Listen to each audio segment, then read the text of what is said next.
Nice. As long as you can play Merlin, that is very nice. Hypocrisy is defined as a situation in which someone pretends to believe something that they do not really believe, or that is just the opposite of what they do or say another time. This has long been of interest to psychologists, people like Carl Jung, and philosophers such as Nicholas Machiavelli. Today, it's become of interest to me, and we should consider this a sort of Smite case study, so to speak, involving one particular Merlin player. First off, we have to set the scene and garner some understanding into this individual's psyche. The realisation that our mid laner had, so to speak, woken up on the wrong side of the bed began quite early into the game. Note the fairly standard early rotation for me here as the jungler. You go your speed, your blue, your backs, and then you enter mid lane. As you see, I've not quite reached the mid lane yet, which means their jungler will be in a similar sort of situation. Therefore, as the level 2 mid laner, who would not have levelled his flicker yet, so does not have an escape ability, you probably don't want to be situated quite as far up the lane. Especially when the enemy jungler is a Naja, whose ability takes a level 2 is a long range stun. But clearly, it's my fault he's pushed too far up. Now obviously the best remedy to this is to spam ping U-Rock cancel that in the VGS. It's a less known secret, but that actually undoes the last 2 minutes of the game, and it just makes your jungler love you. This next part of the gameplay, I will hold my hands up. I made a mistake. I should have invaded their red or defended our red. However, if you check the map, I don't see the Naja. He's not spotted by any minions, so I don't really know who's going for our red. But Oracle still probably wasn't the play.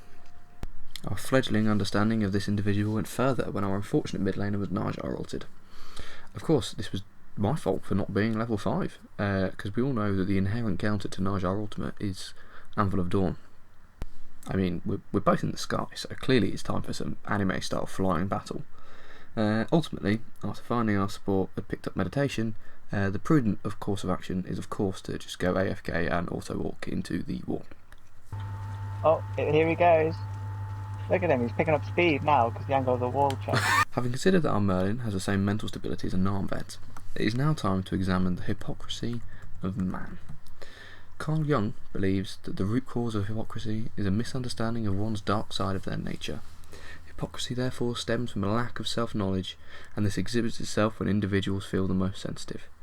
For instance, when our Merlin was challenged after criticising me and the support for being the same level 42 minutes into a game, or however long it was, he replied with, "You dumb." Carl Jung would therefore suggest that our Merlin actually does not feel like he understands his own lack of intelligence, and therefore desires to criticise others on this pretense. Certain psychologists also deem hypocrisy a form of self-deception. For instance, Perkins et al. Suggested that humans take a position, look for evidence that supports it, and when presented with information to the contrary, they stop thinking altogether. In this case, the Merlin decides to argue with the support and my friend in the solo lane about the intricacies of playing Fafnir. Now, he suggests that these two individuals know nothing about Fafnir, and I cannot speak for the support himself, but my good friend, I can. Unfortunately, through the medium of Smite games, I cannot present to the Merlin the evidence to the contrary, so hopefully he's watching the video. However, my friend, as I'm sure he won't mind me bragging, is a support main, with more game time on just Sylvanas and Geb as this Merlin has on the entire game, whilst also sitting on a fair chunk of Fafnir game time. Well, obviously, clearly the Merlin has played 200 hours of his 203 as Fafnir, and therefore has the ability to take such a moral high ground. No, just the 21 minutes of Fafnir game time to provide such an extensive wealth of knowledge that is worth criticising the rest of the team for. Yep. In conclusion, this case study into the Smite community has developed an understanding that the Smite community itself is full of dickheads, so just ignore them when they try and chat shit, and not everything's the fucking jungler's fault.